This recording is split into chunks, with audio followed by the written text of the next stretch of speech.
สวัสดีครับมาพบกับผมลิฟต์จบใหม่กันนะครับวันนี้ผมจะมาสอนทุกคนใช้โปรแกรม Cursor AI Cursor AI คือโปรแกรมสำหรับช่วยเขียนเว็บไซต์นะครับโดยสามารถโหลดได้ที่ Google ครับเข้ามาที่ cursorai.com เดี๋ยวลิงก์นี้ผมจะทิ้งไว้ข้างล่างให้นะครับก็สามารถกดดาวน์โหลดได้เลยครับอ่ากดดาวน์โหลดขึ้นมาครับก็ติดตั้งได้เลยอ่าพื้นที่ก็ไม่เยอะนะครับตัวหนึ่งก็ประมาณ100 MB อา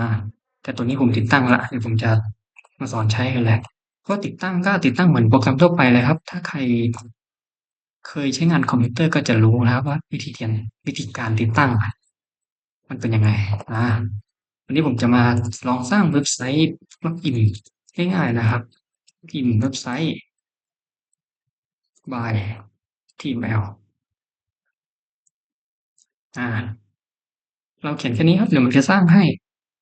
เลยนะครับเขียนแค่ว่าเราต้องการอะไรก็จะสร้างนี่ครับ โปรแกรมก็จะรันขึ้นมาให้เราเลยนะครับตรงนี้อานี่ครับก็เราจะต้องมากด Accept ตรงนี้นะครับตรงข้างล่างอาหรือกด Enter ก็ได้นะครับ Shift Enter อันนี้ก็จะสร้างสไตล์ให้ด้วยนะครับอาถ้าใครอยากทำเว็บไซต์ง่ายๆก็ตัวนี้เลยครับจะใช้งานได้ดีเลยที่ผมลองใช้งานมานะครับนี่ก็จะสร้างขึ้นมาให้เรื่อยๆเลยนะครับเว็บไซต์หนึ่งก็จะมีอะไรบ้างก็จะสร้างขึ้นมา ทีนี้เป็นคำสั่งง่ายๆนะครับว่าต้องการเว็บไซต์ด้วยภาษา HTML ก็จะสร้างแค่นี้อานี่ครับตรงนี้ก็จะเป็น dialog ต่างๆคอมเมนต์ต่างๆอธิบายโคดต่างๆเรากดโพรเจกต์ต่อได้เลย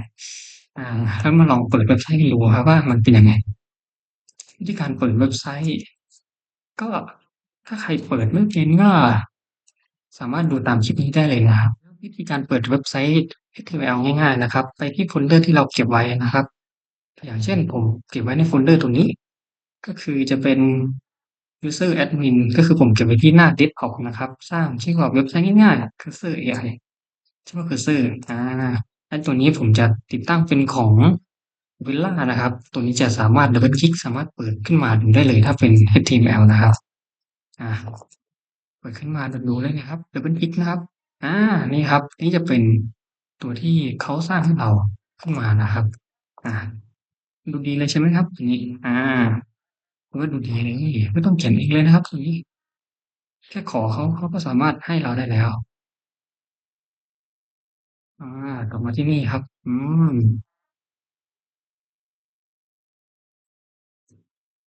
โอเคกลับมาที่ตัว Cursor AI ของเรานะครับมาดูซิว่ามันเกิดอะไรขึ้นได้บ้างอาตัวนี้ก็จะเป็นโคดนะครับ HTML tag head tag body tdiff อะไรบ้างโหลดคลาส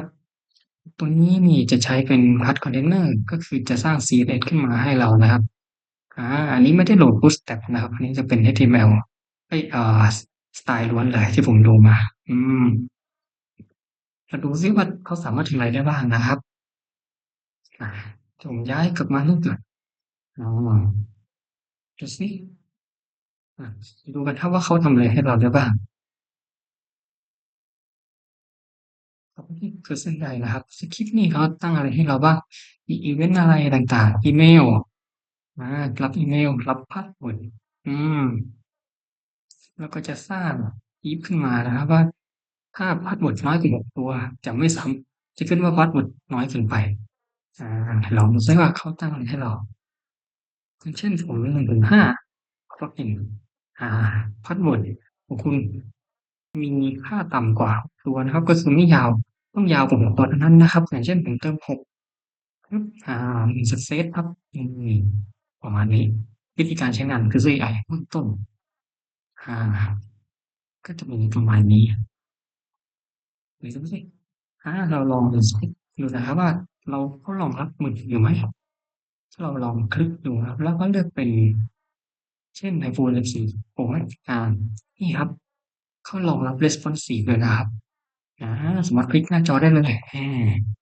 อาก็ถ้าใครอยากจะเริ่มทำเว็บไซต์นะครับก็ต้องมา ก็ถ้าอยากทำเว็บไซต์ขึ้นมาสักเว็บไซต์หนึ่งก็สามารถใช้งานตัว Cursor AI ได้